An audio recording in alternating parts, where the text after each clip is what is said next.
melakukan tindak pidana pencucian uang sebagaimana dalam dakwaan K2 penuntut umum. 2. Membebaskan terdakwa oleh karena itu dari dakwaan K2 penuntut umum. 3. Menyatakan terdakwa Surya Darmani telah terbukti secara sah dan meyakinkan bersalah melakukan tindak pidana korupsi dan pencucian uang sebagaimana dalam dakwaan K1 primer dan dakwaan K3 primer penuntut umum. 4. Menjatuhkan pidana kepada terdakwa dengan pidana penjara selama 15 tahun dan denda sebesar 1 miliar rupiah dengan ketentuan apabila denda tersebut tidak dibayar akan diganti dengan pidana kurungan selama 6 bulan. 5. Menjatuhkan pidana tambahan berupa pembayaran uang pengganti kepada terdakwa sebesar 2.238 miliar 274.248.234 rupiah dan membayar kerugian perekonomian negara sebesar 39.751 miliar 177.520.000 rupiah. Jika terpidana tidak membayar uang pengganti paling lama dalam 1 bulan sesudah putusan memperoleh kekuatan hukum tetap, maka harta bendanya dapat disita oleh jaksa dan dilelang untuk menutupi uang pengganti. Kemudian dalam hal terpidana tidak mempunyai harta yang mencukupi untuk membayar uang pengganti tersebut, maka dipidana dengan pidana penjara selama 5 tahun. 6. Menetapkan masa penangkapan dan penahanan terdakwa dikurangkan seluruhnya dari pidana yang dijatuhkan. 7. Menetapkan terdakwa tetap berada dalam tahanan. Ya Bang. Oke, ya. Gimana Pak tanggapannya putusan tadi Pak? Yang pertama, kami sudah langsung menyatakan banding. Ya, namun kami menghargai dan menghormati putusan pengadilan ini. Catatan yang kami dapatkan dalam putusan ini yang sangat mengecewakan kami adalah bahwa baik jaksa penuntut umum maupun majelis hakim tidak mempertimbangkan Undang-Undang Cipta Kerja. Ya, Undang-Undang Cipta Kerja ini adalah produk pemerintah dan DPR yang khusus ya diterbitkan mengatasi permasalahan ya kawasan hutan. Ya, di sana dikatakan secara jelas bahwa keterlanjuran memasuki kawasan hutan itu dengan terbitnya Omnibus Law atau Cipta Kerja tidak dikenakan sanksi pidana, namun yang dikenakan adalah sanksi administratif dan kemudian juga sanksi denda.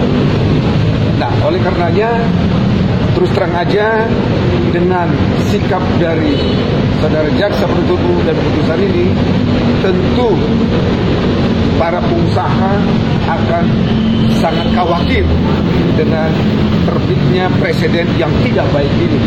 Karena apa?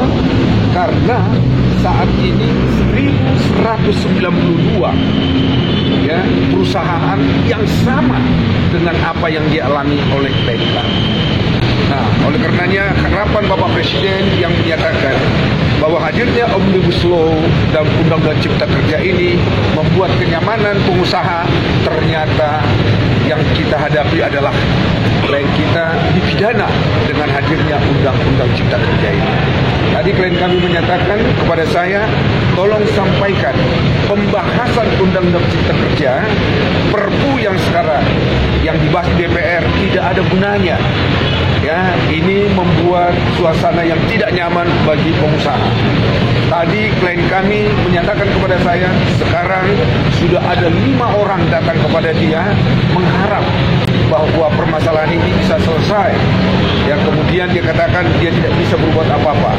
Namun dengan ada putusan ini terus terang aja saya juga melihat kejaksaan harus memperlakukan ya kode law 1992 ini, kalau betul-betul mau menegakkan hukum jangan ada diskriminasi. Itu yang dikatakan oleh klien saya tadi sebelum dia meninggalkan pengadilan. Kemudian yang kedua, pencucian uang tadi majelis menyatakan tidak terbukti, yaitu pasal 2-nya. Kemudian kita bertanggung jawab terhadap kerugian negara 2 miliar kurang lebih, 2 triliun, dan kemudian kerugian negara 39 kurang lebih. Ini juga kami akan jelaskan di dalam banding kami. Ini yang tidak logis. Kenapa tidak logis? Bagaimana dikatakan klien kami ini merugikan negara? Sudah 20 tahun berusaha dan kemudian sudah membayar pajak kurang lebih 700 miliar. Seandainya bahwa ada perbuatan melawan hukum, dan demikian negara juga ikut dong menikmati hasil kejahatan yang 700 miliar yang sudah disetor oleh klien kami. Nah, yang ketiga yang sangat-sangat terganggu klien kami tadi di waktu sidang pertama menyatakan kekhawatiran dia itu sebetulnya adalah saat ini karyawannya ada 21.000. Kalau dikali 3 ada 64.000 yang dibiayai. Dengan adanya vonis ini, beliau khawatir akan terjadi bangkrut. Ya, perusahaan itu dan karyawan itu akan menjadi terkena PHK. Ya, terkena PHK. Inilah yang kami perlu sampaikan sekali lagi. Ya, dengan segala hormat himbauan kami kepada Bapak Presiden dan DPR, ternyata produk dari Bapak Presiden dan DPR yang melahirkan Undang-Undang Cipta Kerja tidak menyelesaikan masalah dan menjadi masalah bagi kami.